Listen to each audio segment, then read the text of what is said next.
You catch someone's eye across the fire. Your heart speeds up. Your palms feel warm. You have no idea why, but you already know you want to see them again. This feeling did not start with dating apps. It did not start with candlelit dinners or flowers or love songs on the radio. For roughly 300,000 years, this exact rush of chemicals ran through the bodies of your ancestors, around campfires, in forests, on open grassland, long before anyone had a word for romance. So how did people actually find a partner before swiping, before messaging, before a single written rule of courtship existed? The answer is stranger, more social, and in some ways more honest than anything happening today. Let's start with the obvious question. Did ancient humans even have dating? Not in the way you'd recognize it. There was no dinner reservation, no walking someone home. But there was choosing. And choosing is the core of what dating actually is. Anthropologist Helen Fisher spent decades studying the biology of attraction, and her research points to something surprising. The brain circuitry for romantic love, the same dopamine-driven wanting that makes you check your phone for a text back, appears to be ancient. Not modern. Not cultural. Built in. That means your ancestors felt it too. The nervousness. The obsessive thinking. The desire to be near one specific person and no one else. This wasn't invented by poets. It was inherited from people who lived and died long before poetry existed. But feeling attraction and acting on it are two different things. So how did early humans actually meet? Most researchers agree that for the vast majority of human history, people lived in small, mobile hunter-gatherer bands of maybe 25 to 50 people. That's your entire dating pool, right? Wrong. And this is where it gets interesting. Anthropologist Wiessner spent years studying the Jew/Hoansi San people of the Kalahari Desert, one of the last hunter-gatherer societies still practicing something close to ancestral living patterns. What she found wasn't isolation. It was connection stretched across huge distances. Bands didn't just marry within their own 25 people.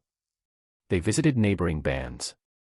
They attended shared ceremonies, ritual gatherings, ostrich egg bead exchanges, and seasonal meetups where multiple groups came together in one place.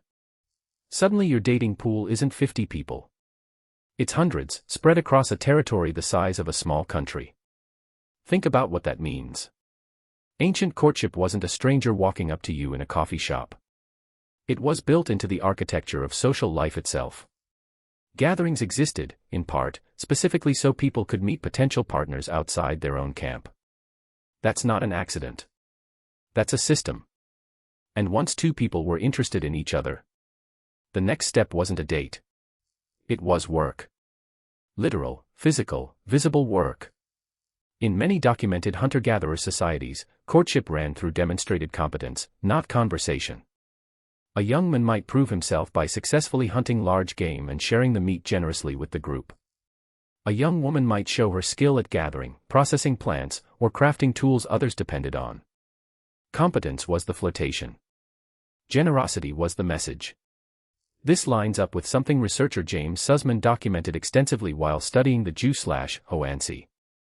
He found that status in these societies wasn't built on accumulating wealth. There wasn't much wealth to accumulate. Status came from what you contributed and how willingly you shared it.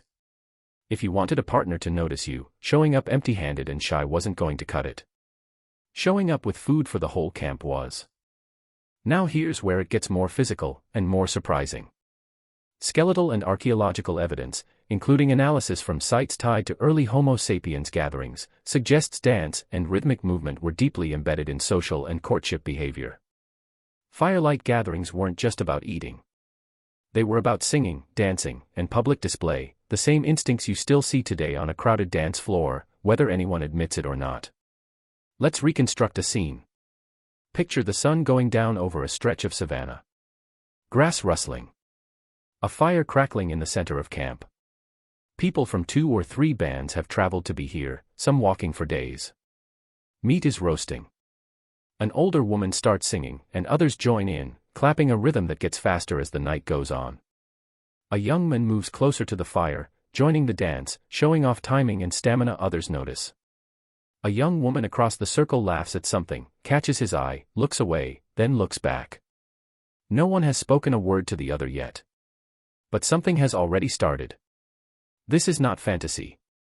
This is the anthropological reconstruction supported by ethnographic observation of surviving hunter-gatherer groups combined with archaeological evidence of shared feasting and ritual sites.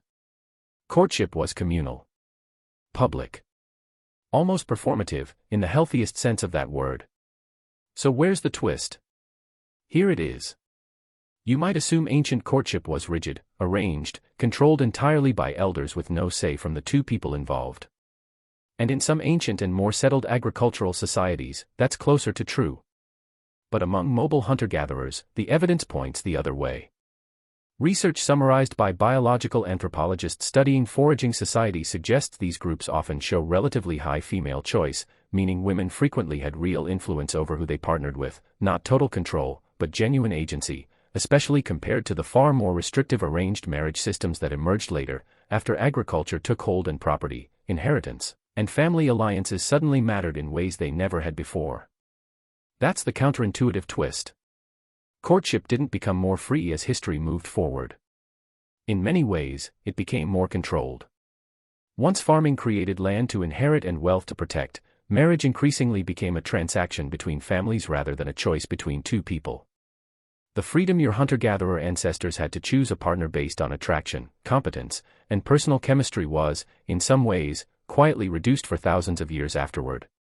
Only in the last century or two, in many parts of the world, has that ancient pattern of choice-driven partnership started to return. Not because it's a new idea. Because it's an old one, finally being remembered.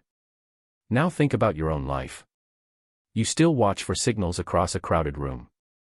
You still feel that surge when someone you're drawn to laughs at something you said. You still, whether you'd admit it or not, respond to generosity, to competence, to someone who shows up and contributes rather than someone who just talks about it. A dating app profile is a strange, compressed, modern echo of the same signal your ancestors sent by sharing meat around a fire. A bio listing your hobbies and your job is not so different from proving you can hunt or gather. You are still advertising competence.